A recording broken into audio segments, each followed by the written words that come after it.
When you think of Africa, you probably don't picture a country with a piece of land separated from the rest of its territory. But Angola holds this and many other impressive geographic surprises. How did a Portuguese-speaking nation become a regional powerhouse with deserts, savannas, and even tropical rainforests? Get ready to explore the astonishing geography of Angola. Angola is like a miniature version of Africa, a territory where ancient deserts, towering mountains, fertile valleys, dense forests, and massive rivers all coexist.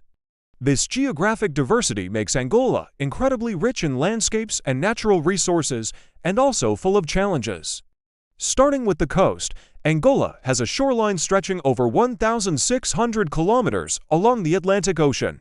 This coastal strip features relatively low plains with mangroves and wetlands, especially in the north. It's a vital area for the economy, hosting major ports and urban centers like Luanda and Lobito. But the most surprising transformations happen inland.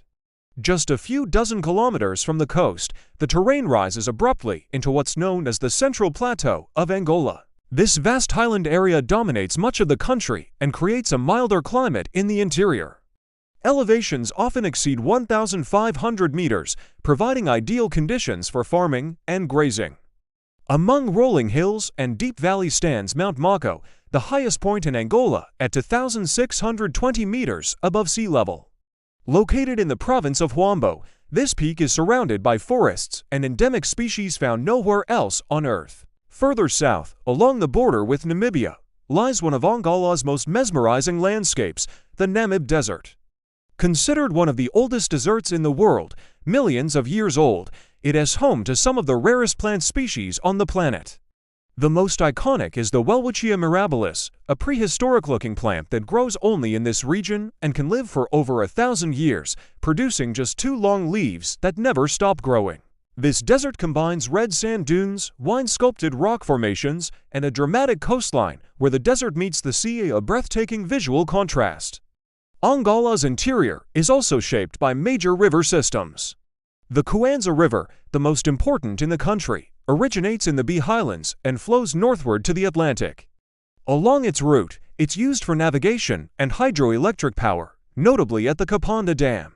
Another key river is the Cunene, which marks part of the border with Namibia and supports irrigation in arid regions.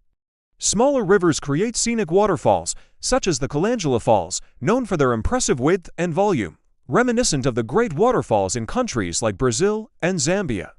Angola's relief also hides vast mineral reserves. The country's ancient geological formations are rich in diamonds, iron ore, copper, phosphate, and gold, thanks to geological processes that occurred billions of years ago. In the northeast, for example, Luanda North is one of the richest diamond-producing regions on the continent. These natural treasures are often concealed in valleys, under winding rivers, or within rugged terrains, requiring engineering and infrastructure for extraction. This diverse topography directly shapes the way people live. Coastal communities rely on fishing and maritime trade, while those in the interior focus on agriculture and livestock, taking advantage of fertile plateau soils and favorable weather. In the southern desert, semi-nomadic groups have developed ancestral survival techniques tailored to the harsh environment. In short, Angola's relief is far more than just a backdrop. It defines the country's economy, culture, biodiversity, and identity. It's a living, breathing geography, full of contrasts and stories woven through its mountains and deserts, rivers and valleys. And this is only the beginning of the journey. Angola's climate is as diverse as its geography. When looking at the country's climate map, it feels as if 3 or 4 different nations coexist within one territory. This climatic variety results from a combination of tropical latitude, varied altitudes, cold ocean currents, and continental influences. In the northern region, particularly in provinces like Cabinda, Uge, and parts of Malange, the climate is humid equatorial, with high temperatures and frequent rainfall throughout most of the year. These conditions support the growth of dense tropical forests, which are home to incredibly rich biodiversity, including many endemic plant and animal species. Moving southward to central Angola, the climate shifts to tropical highland, especially across the Central Plateau. Provinces like Huambo, B, and parts of Benguela experience hot, rainy summers and mild, dry winters. Elevation acts as a natural temperature regulator, creating ideal conditions for agriculture and urban settlement. In these areas, crops like maize, beans, and coffee thrive in fertile soils, with rainfall well distributed during the wet season. In the far south and southwest, the scenery changes dramatically. The Namib Desert, stretching along the border with Namibia, is one of the oldest deserts on Earth, estimated to be over 80 million years old. The climate here is arid, with scant rainfall and high daytime temperatures. However, the cold Benguela Current, which flows along the Atlantic coast, produces dense morning fogs that support a surprisingly resilient ecosystem.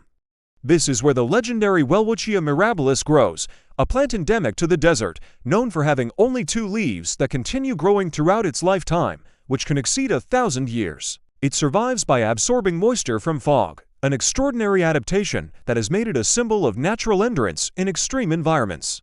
Semi-arid conditions also appear in interior regions, such as southern Kwando-Kabango and Cunene provinces. These areas face severe, prolonged droughts, which deeply impact pastoralist communities that rely on water and natural cycles to sustain their livestock. In recent years, Angola has faced increasingly extreme weather events, with long droughts in the south and floods in the north, signaling the tangible effects of global climate change. Another crucial factor is that Angola's rivers, like the Kwanza and Cunene, have their water flow heavily influenced by the seasons. During the rainy season, water levels rise quickly, feeding dams and irrigation systems. In the dry season, many rivers shrink drastically, demanding careful water management.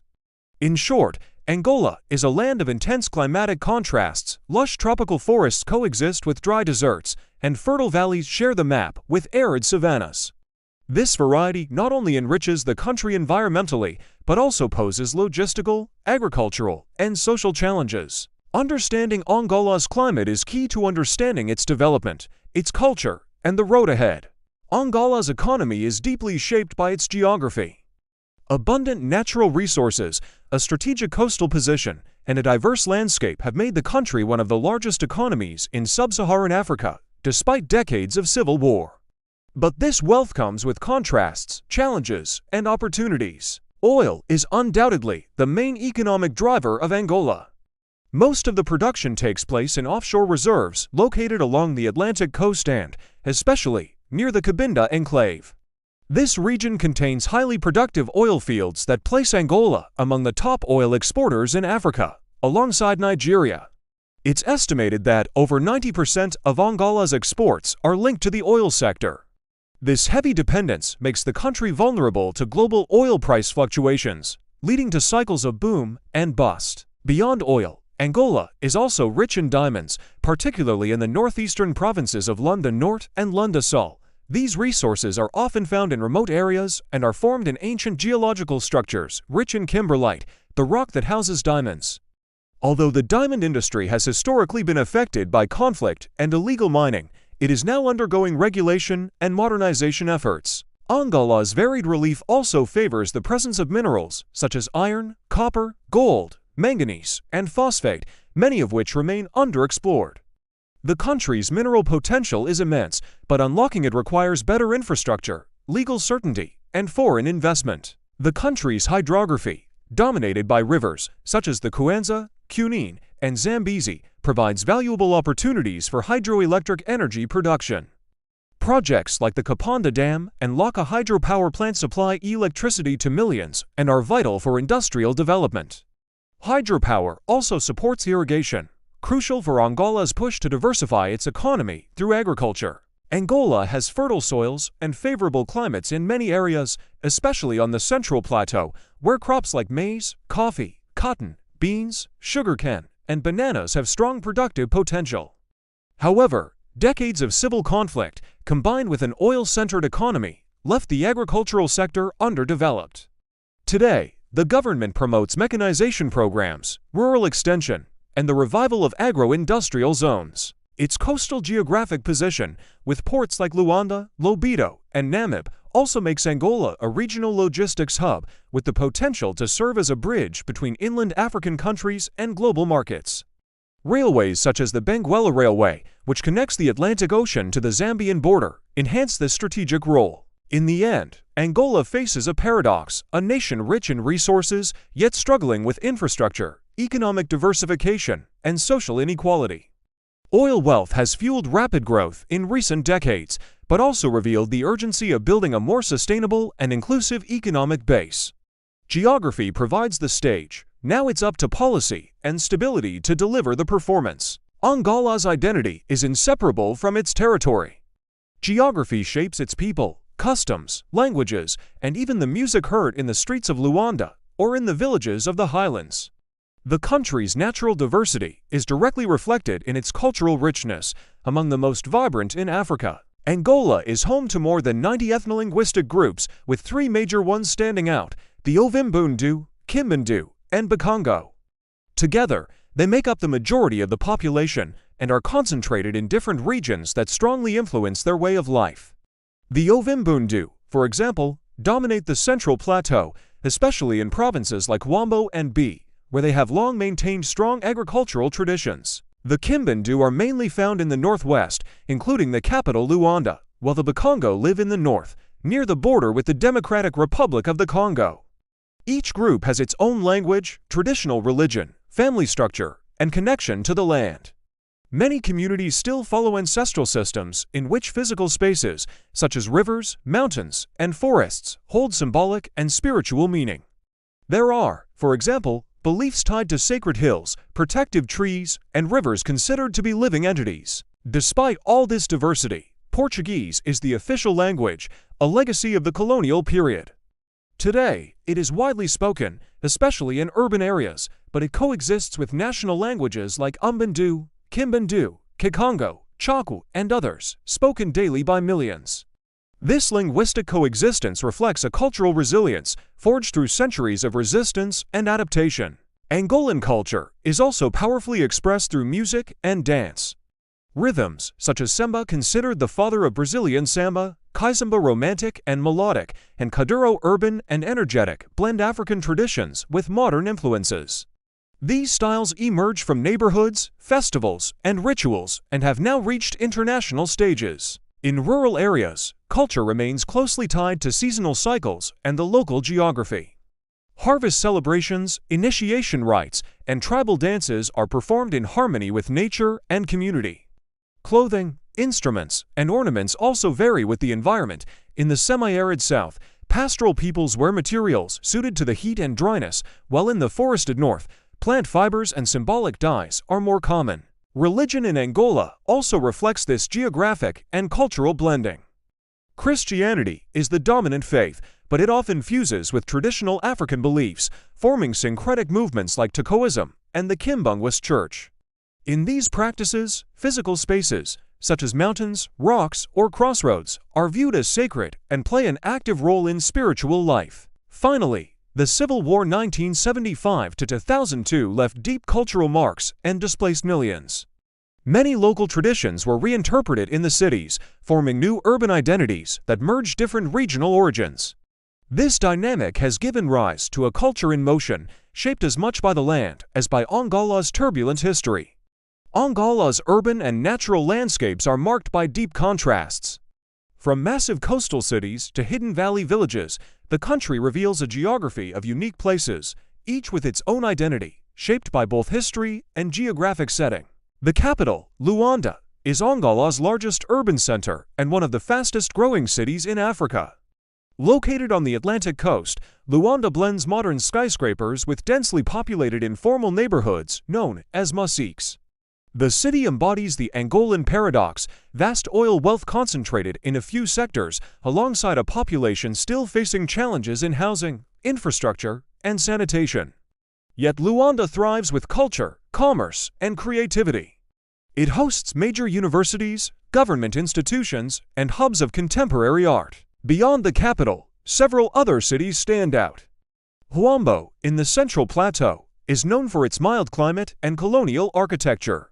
Once the second-largest city in the country, it retains a calmer atmosphere, surrounded by hills and fertile fields. In the south, Lubango captivates with its stunning geography. Nestled among mountains, it's bordered by natural wonders like the Serra da Liba, famous for its dramatic, winding road that challenges drivers and amazes visitors. The viewpoint from the top is one of the most iconic scenes in Angola. On the southern coast lies Namib, a city located at the edge of the desert that shares its name. Here, the desert literally meets the sea, creating a surreal landscape where orange dunes touch the Atlantic Ocean. The region is home to the Iona National Park, one of the country's largest protected areas, featuring wildlife adapted to arid conditions and breathtaking scenery. To the north, the province of Cabinda, as mentioned in Chapter 2, is geographically separated from the rest of Angola. Beyond its strategic importance due to oil reserves, Cabinda boasts distinct culture and landscapes, with dense forests, rugged terrain, and a strong regional identity. Cities like Cabinda, the provincial capital, move to a rhythm more closely tied to the Congo than to mainland Angola. Other regions harbor hidden geographic gems. The Kalangala Falls, in Malanje Province, are among the largest waterfalls in Africa, at around 105 meters high and 400 meters wide. They offer a natural spectacle rivaling some of the continent's most famous attractions. Nearby, Pongo and Dongo, with its massive rounded rock formations, known as the Black Rock Sea, is steeped in legend and history from the days of the Kingdom of Ndongo and Queen Zinga. These cities, valleys, and unique regions reveal how Angola's geography is deeply intertwined with the identity of its people. Each landscape holds stories of resilience, adaptation, and coexistence with the natural world. Angola is more than just an African nation. It's a miniature continent, where every stretch of land has something remarkable to reveal. Angola is far more than most people imagine, a land of geographic contrasts, diverse cultures, and hidden riches between mountains and deserts. To understand its geography is also to understand its political and human complexity. And if you found Angola surprising, just wait until you see the other episodes in this series.